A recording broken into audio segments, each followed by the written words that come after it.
Hi, I'm Andrea Dindinger, a marriage and family therapist for the last 20 plus years, and I'm here reading some Reddit stories with you. Let's read.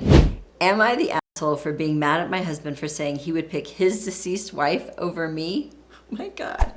My husband was married once before me. She was his high school sweetheart. They started dating their junior year, survived long distance during college, and got married when they were both 23, very shortly after graduating college. She passed away unexpectedly at the age of 26 from an aneurysm that obviously devastated him, especially because they were extremely young. They never had children. He contemplated remarrying because he was so heartbroken, but we ended up meeting up 4 years after that. We got married when I was 31 and he was 34 and have 2 children. Last night we were at a friend potluck gathering. Everything was going well until one of our friends brought up a new topic that had to do with relationships. Always trouble. She's newly divorced, even more trouble. So it was about her divorce. Others were chiming in with past relationships from high school, college, etc. I had said I never thought I would get married because my luck with men has always been terrible until I met my husband, and I said I felt very lucky to have met him. That's a really nice thing to say. After a little while longer, my husband brings up his deceased wife. Everyone knows he was married before me and that she passed.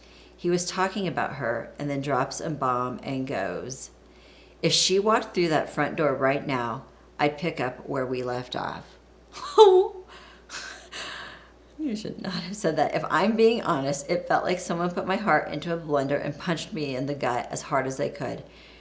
Everyone in the room could sense the awkwardness that followed. Oh my God, I'm so sorry. To avoid making a scene, I just laughed it off, even though I think it was still obvious that it hurt me. It just felt that if you still felt that way, then why were you married?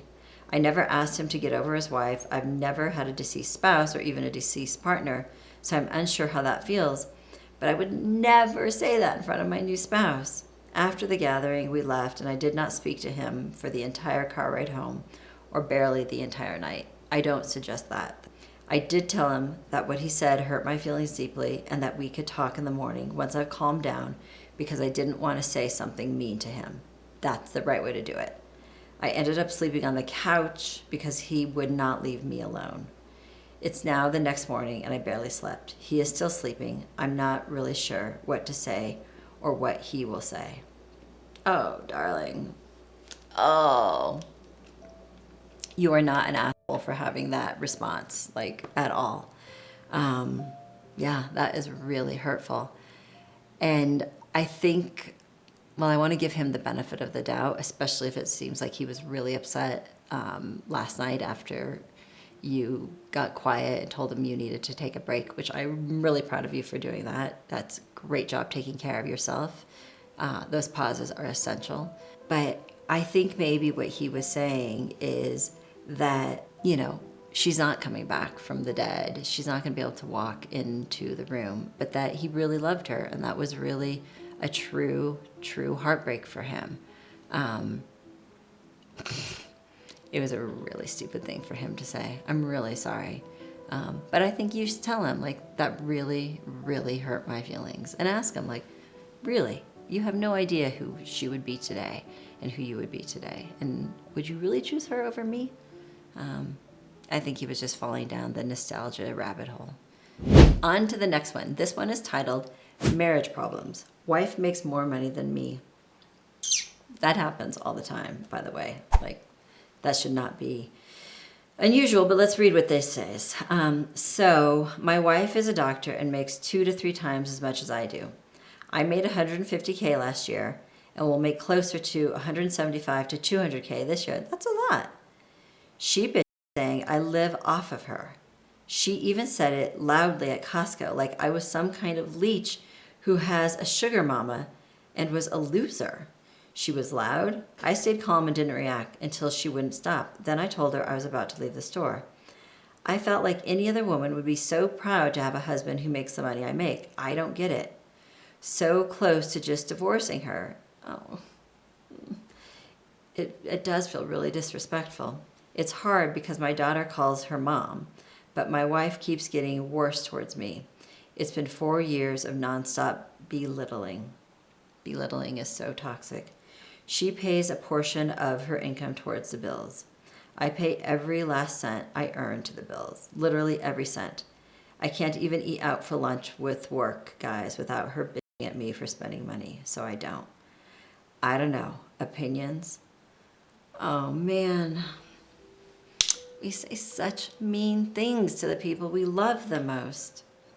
And you're right, you do make a really good income. I don't know where you live, so it depends because different places have different income brackets. But saying that you live off of her in that rude, disrespectful way in public, I hate when people speak loudly and meanly in public. It feels like an extra form of punishment. It's not only what they're saying is mean, but then it's like this public shaming. And I think that's why you're having such a big, strong reaction. And it seems to me like you have a daughter from a previous marriage who refers to your wife as mom. And so that's seems like an extra layer of connection. I don't know. I mean, I don't know whether you guys signed a prenup or not before the wedding, but I don't know. I think the conversation has to go like, hey, you are belittling me. That was rude. It was unkind. I am your partner. I am your spouse. I am your lover. I am like your best friend. I would never speak to you that way. You're obviously really, really upset about something. And can we talk about what that is in a way that's constructive, but not like below the belt and really, really hurtful? If she can do that, I think you guys can make it through this, but belittling is one of the number one reasons people end up getting divorced. Okay, this one looks intense. It says, should I F the other man? So my husband cheated on me with this woman. Through my grief, I found that woman's husband, and we've been talking about our significant other's affairs. I'm filing for divorce, but now I want to f him. A revenge fight. Is that wrong? Oh, God. It's like we just want to hurt each other so badly. I understand what you're saying. I wonder if the affair woman and her husband are getting divorced as well. I don't know whether you should have sex with him or not. But I do understand that you're really hurt and heartbroken and feel betrayed. And I'm really sorry that you're going through that. It's awful.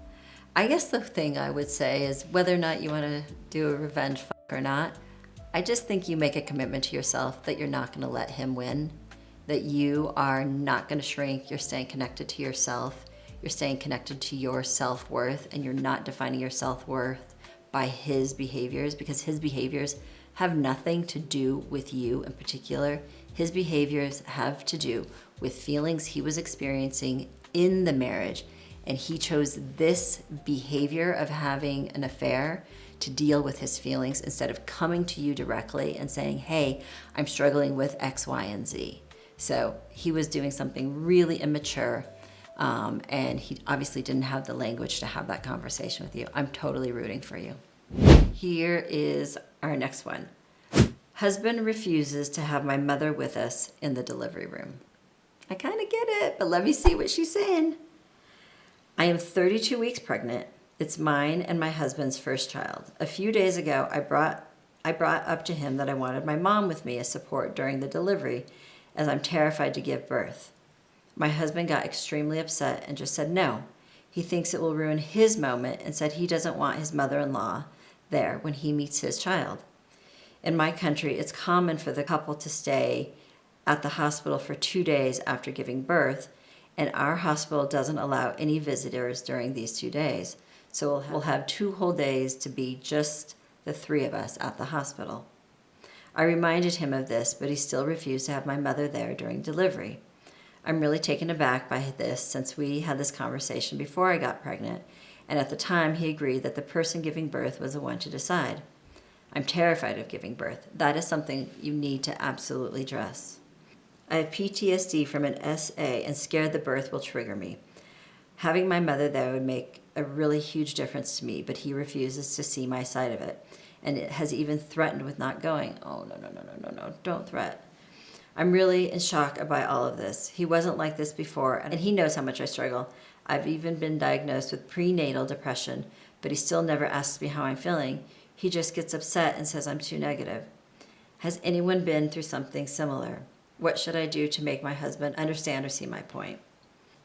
Yeah, you're afraid of triggering your PTSD, and that makes sense. And I really, really hope that you're doing some kind of EMDR therapy or brain spotting therapy is really, really great for dealing with trauma. And I understand that your mom is your safety. Like, she's gonna, she's the mama bear. She would kill anybody who tries to hurt you. And I bet that's exactly how she feels about your sexual assault. I can also see his side. You two are starting your family together. And it's imperative that he bonds with this child. It is like essential. We know your mom is going to bond with that child. It's sometimes trickier for men to do it because they're not as involved physically. They're not giving birth, but they're also not like doing a lot of, if you're breastfeeding, they're not breastfeeding. And so it's really, really essential for both of you, and especially your baby, that he bonds with your newborn. Ugh, I don't know what to say. I love that you are talking with a doctor about the prenatal depression. It's not something you want to screw around with. And he does need to be talking to you about how you're feeling. He needs to be your support network. I don't know that it's so cut and dry. I know that it seems like your mom and your husband have a good relationship. Oh God, it's not easy. I see how much difficulty you're in. I personally didn't want to have my mother there because I wanted to form that family, but it's weird that you can't have any visitors for those first 2 days. I would see if you could get some extra special permission to let her come in and explain to the hospital how essential it is. You're going to be married to him for the rest of your life. You're building this foundation, which children rock the foundations of marriage. I would absolutely ask the hospital to make an exception for your mother and have him be there and tell him how much it means to you that he is there, and tell him that you absolutely need him to ask you and pay attention to you and how you're feeling, because he's going to be the one being able to help you get medical attention if your, postpartum feelings get out of control with depression or anxiety. I'm really, really thinking about you, and I'm so sorry this is the dynamic. Wow, those were super intense. That last one is still sitting with me. But thank you so much for being here with me. If you like this, please hit the subscribe button. If you want a free newsletter with some great relationship tips, you can see the link in the description below. I also have a great couples course if you're ready to take a deeper dive and create more intimacy. You'll also see that in the description. Thanks so much. Take good care. Just spent 45 minutes digging through the trash so I can prove to my wife the piece she found wasn't from a condom. Oh my God. It's a chicken flavor packet, like from ramen, where those silver packets. Oh my God, that is hilarious. I mean, heartbreaking that he had to prove this to her, but it's interesting, she's picking up on something, some insecurity she has, some intuition she has, but that's really pretty funny. I like the title, Marriage is a Beautiful Thing.